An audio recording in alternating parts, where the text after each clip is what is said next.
ఓం సాయిరామ్. సాయి కుటుంబ సభ్యులందరికీ హృదయపూర్వక నమస్కారాలు. మన సాయి కుటుంబ సభ్యులందరిపైన ఆ సాయినాథుని కరుణా కటాక్షాలు సంపూర్ణంగా ఉండాలని, మీ కోరికలు అతి త్వరలో నెరవేరాలని మనస్ఫూర్తిగా కోరుకుంటున్నాను. ఈరోజు బాబాగారు ఒక గొప్ప సందేశాన్ని మనందరికీ అందించబోతున్నారండి. బాబాగారి సందేశం పూర్తిగా వినబోయే ముందు నాదొక చిన్న రిక్వెస్ట్ అండి. మీ అందరి సపోర్టు మన ఛానల్‌కి ఎంతో అవసరం. తప్పకుండా ఒక లైక్ ఇవ్వండి. ఓం సాయిరామ్ అని కామెంట్ చేయండి. ఇక బాబాగారు ఏం చెప్తున్నారో ఆ సందేశంలోకి మనమందరం వెళ్ళిపోదాము. బిడ్డా, నీకైన వ్యక్తి నిన్ను వెతుక్కుంటూ త్వరలోనే నీ వద్దకు రాబోతున్నారు. అది ఏమిటో తెలుసుకో. ఎన్నో రోజులుగా నీవు ఎదురు చూస్తున్న ఒక మంచి శుభవార్తను నీ కోసం తీసుకొచ్చాను తల్లి. నీ బాధ తీర్చడానికే నా మాట ఒక మందులా పనిచేస్తుంది. ఇంతకాలం నువ్వు దేనికోసమైతే బాధపడుతున్నావో, నన్ను దేనికోసమైతే ప్రశ్నిస్తున్నావో, నేను నీ విషయంలో ఏదీ చేయడం లేదని, నా పైన నమ్మకం పోతుందని నా ముందు తరచుగా మాట్లాడుతున్నావు కదా! వాటన్నిటికీ సమాధానం చెప్పడానికే నీ ముందుకు వచ్చాను. నేను చెప్పే ఈ మాట నీకు బలాన్ని ఇచ్చే ఒక సంతోషకరమైన వార్తగా ఉంటుంది. ఎవరినైతే ఇష్టపడుతున్నావో, ఇంతకాలం ఎవరి కోసమైతే ఎదురు చూస్తున్నావో, వారు అతి తొందరలోనే నీ వద్దకు చేరబోతున్నారు. జీవితంలో ఒక వ్యక్తిని ఎంతగానో ఇష్టపడ్డావు. జీవితమే ఆ వ్యక్తి అనుకున్నావు. కానీ ఆ వ్యక్తి నీకు దూరమైనప్పుడు నువ్వు ఎంతగా వేదన పడ్డావో, నీ మనసులో నీవు ఎంతగా కుమిలిపోయావో నేను అర్థం చేసుకోగలను. ఆ వ్యక్తి గురించి అనుక్షణం ఆలోచిస్తూ, తిండి తిప్పలు లేకుండా, నిద్రాహారాలు మానేసి ఎన్ని రోజులు ఆ వ్యక్తి గురించి ఆలోచించావో నాకు బాగా తెలుసు. ఇప్పుడు కూడా అనుక్షణం ఆ వ్యక్తి గురించే ఆలోచిస్తూ నీ మనసు మదనపడుతుంది. నీ ప్రాణం కంటే ఎక్కువగా ప్రేమించిన ఆ వ్యక్తి ఎందుకిలా చేస్తున్నారు? ఎందుకిలా ప్రవర్తిస్తున్నారు? అనేగా నీ బాధ? మీ జీవితాలలో సంతోషంగా ఉండాల్సిన సమయంలో అనుకోని కారణాల వల్ల మీ ఇద్దరికీ ఆ విధి బాధను కలిగించింది.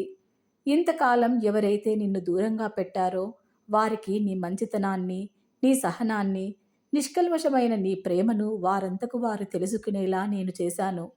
మీ ఇద్దరి మధ్య కమ్ముకున్న మబ్బులు తొలగిపోయి, నీ గురించి, నీ మనసును బాధపెట్టిన గాయాల గురించి ఆ వ్యక్తి ఇప్పుడిప్పుడే ఆలోచించడం మొదలుపెట్టాడు. ఇక నుండి నీ జీవితంలో కన్నీరు ఎప్పుడూ రాకూడదు. ఆనంద బాష్పాలు మాత్రమే రావాలి. నీవు అనుకోవచ్చు, బాబా, ఇంత ఆలస్యంగా నాకు ఈ వార్తను చెప్తున్నావే, ఇన్ని రోజులు నన్ను ఎందుకు బాధపెట్టావు అన్న సందేహం నీకు కలగవచ్చు. కొన్ని మార్పులు చెయ్యాలంటే కాలం కలిసి రావాలి తల్లి.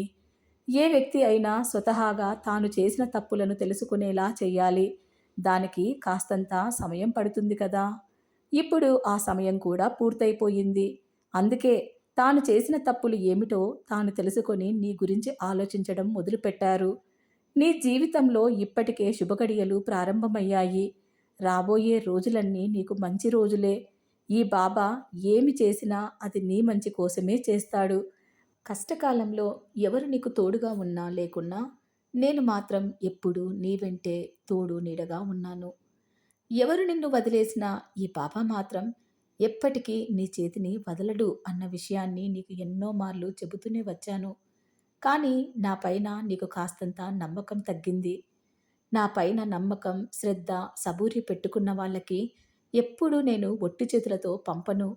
కాబట్టి అతి త్వరలో నీవు కోరుకున్న నీ బంధం నిన్ను కలిసేలా చేస్తాను. అలాగే నేను నీకు కొన్ని విషయాలను తెలపాలనుకుంటున్నాను. అవి ఏమిటో కాస్తంత జాగ్రత్తగా ఆలకించాలి. ఈసారి మీ వద్దకు చేరిన బంధాన్ని అవమానించవద్దు. అశ్రద్ధ అంతకంటే చెయ్యవద్దు. లేనిపోని అపోహలతో లేనిపోని మాటలనుకుంటూ దూరం చేసుకోవద్దు. ఏ బంధమైనా జీవితకాలం నిలవాలి అంటే బాధపెట్టే విషయాన్నైనా సరే ఓపికతో ఓర్చుకోవాలి. నీకున్న కోపమే బంధాలను దూరం చేస్తుందని గుర్తుపెట్టుకో. చేజారిన బంధం ఎందుకిన్ని రోజులుగా నీకు దూరంగా ఉన్నారు అన్న విషయాన్ని నీవు గుర్తు చేసుకో. ఇక ముందైనా చాలా జాగ్రత్త వహించు. నిన్ను వెతుక్కుంటూ వచ్చే నీ బంధాన్ని ఎప్పటికీ జారవిడుచుకోకు. నీ దురుసైన మాటలకు స్వస్తి పలుకు. నీ వల్ల ఆ బంధం మళ్ళీ చేజారిపోతే నీవు ఆ బాధను భరించలేవు. ఇప్పటి వరకు నువ్వు ఎంతో బాధను అనుభవించావు.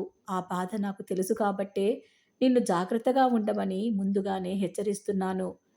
నీ జీవితాన్ని నీవు జీవించాలంటే ఓపిక ఎంతో అవసరం. కొన్ని బంధాలకు విలువనిచ్చి, ఓపికగా వాళ్ళను అనుసరించు. లోపల కుళ్ళు కుతంత్రాలు పెట్టుకొని, పైన తేనె పూసిన కత్తిలాగా నీతో మాట్లాడుతున్న అనవసరమైన వ్యక్తుల మాటలకు విలువనిచ్చి, లేనిపోని కష్టాలను కొని తెచ్చుకోవద్దు. మీ ఇద్దరి దూరం పెంచాలని చూసేవారి చెప్పుడు మాటలను అసలే వినవద్దు.